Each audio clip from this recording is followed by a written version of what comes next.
대한민국 학원의 한국사 강사 최준철입니다.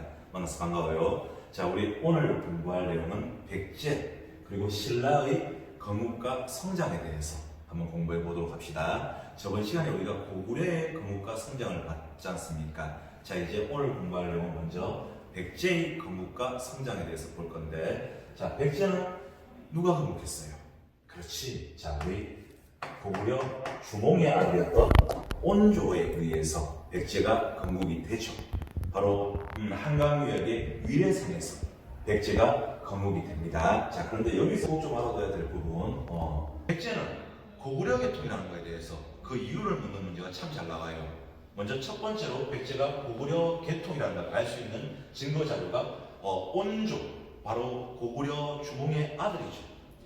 이 백제의 건국 설화를 통해서 백제는 고구려 계통이라는 것을 우리가 알 수 있고, 두 번째, 서울 석촌동에 있는 돌무지 무덤이 고구려 장군총과 유사하다는 것을 통해서 백제는 고구려 계통이라는 것을 우리가 알면 됩니다. 자, 그러면 본격적으로 백제 왕들에 대해서 한번 들어가 볼게요. 시험 문제에 잘 나올 백제 왕들 크게 3명입니다. 먼저 첫 번째, 제8대 왕인 백제 고이왕에 대해서 한번 들어가 봅시다. 이 고이왕은 첫 번째 3세기 중앙 집권국가 기틀을 마련하는 왕이죠. 그리고 두 번째, 자, 백제의 율령, 즉 법을 반포합니다. 세 번째, 관복을 제정하고 관등제를 정비하죠. 그리고 만의 여러 나라를 통합하면서 한강 유역을 일부 장악을 하게 되는 게 바로 고이왕입니다. 그리고 등장하는 아주 시험 문제에 잘 나오는 백제의 근초고왕 한번 들어가 보도록 합시다. 자, 이 근초고왕은 백제 제13대 왕으로서 근초고왕은, 자, 일단 먼저 4세기 한강유역을 점령하면서 삼국의 전성기를 기록하는 왕이 바로 근초고왕입니다. 지도를 한번 볼게요. 자, 지도를 한번 봅시다.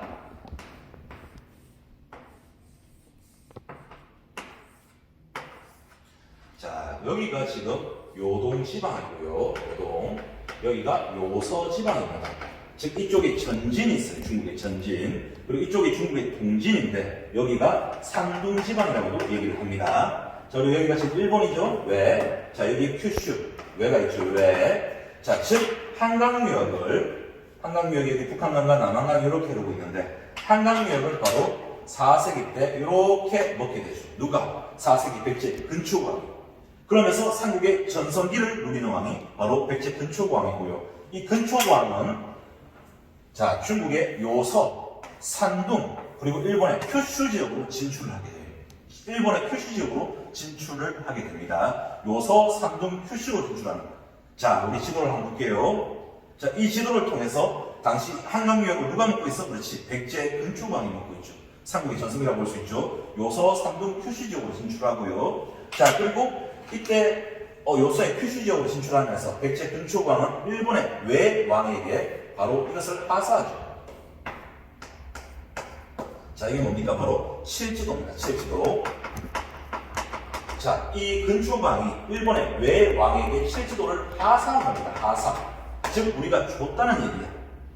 즉, 그러면 우리는 이 칠지도를 통해서 백제와 외와의 관계를 알 수 있겠죠.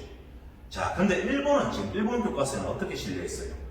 자기들이 자기들한테 잘 보이려고 백제에서 이 칠지도를 어떻게 선물로 줬다고 얘기를 하죠. 근데 그게 아니잖아. 우리 하사란 말은 위에 있는 사람이 밑에 있는 사람은 주는 거잖아. 이 말을 통해서 백제와 일본의 관계를 알 수 있다는 것을 기억을 해야 됩니다. 자, 계속해서 가봅시다. 그리고 근초고왕은, 자, 백제 부자상속을 확립한 왕이죠. 부자상속. 그리고 근초고왕 때 백제에서는 역사서를 편찬하게 됩니다.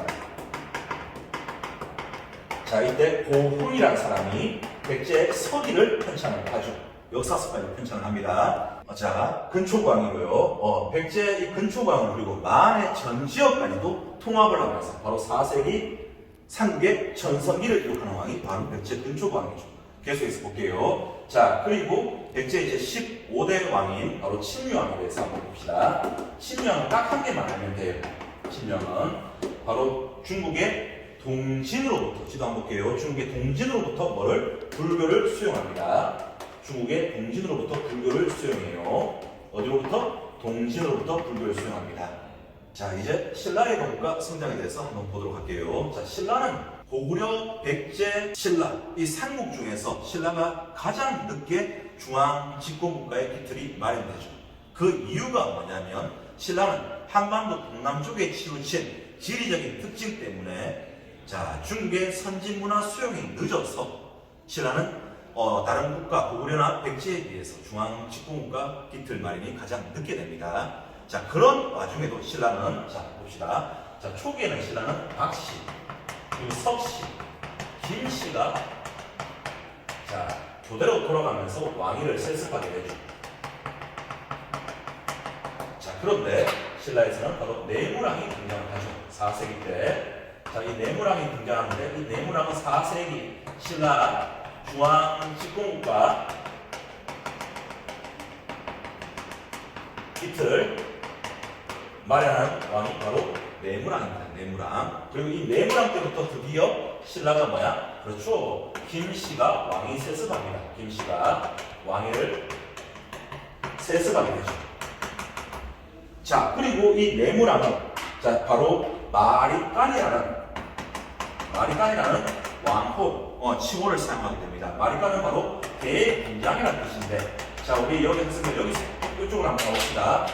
자, 먼저 우리 여기서 신라의 왕호 변천에 대해서 잠깐 좀 잡도록 할게요. 자, 신라의 왕호 변천, 우리 거, 차, 이, 마, 왕 이렇게 한번 외워봅시다. 한번 따라해 봅시다. 거차, 이마, 왕. 다시 한번 더. 거차, 이마, 왕. 거는 거서가 아니죠. 자, 차는 차차우. 자, 그리고 이는 이사금, 연장자라는 뜻입니다. 계승자. 그리고 마는 마리깐, 대군장이라는 뜻이거든요. 그리고 왕은 중국식 왕의 왕을 얘기해요. 자, 그런데 이 마리깐이라는 왕호를 사용하는 것은 누구 때부터? 그렇죠. 내무랑 때부터였단 말이지. 그러면 내무랑 이전에는 뭐 이사금, 그 전에 차차우, 그 전에는 거서관이라는 법칙을 썼겠죠. 자, 이렇게 해야 됩니다. 마리깐은 대군장이라는 칭호로서 내무랑 때 이 칭호 왕호를 사용하게 되죠. 그리고 내무랑은 자, 지도 한번 봅시다. 자, 지도 한번 볼게요.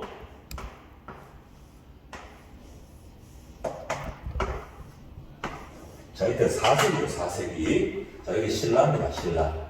자, 여기 일본이죠, 왜?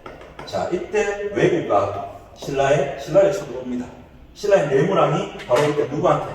고구려의 광개토 대왕한테 도움을 요청해요. 이때 고구려 왕이 광개토 대왕인데, 형님 때 지금 외구가 쳐들어왔으니까 좀 도와주십시오. 이때 외와 자 금강가약, 가약까지 연합을 해서 신라를 쳐들어오게 됩니다.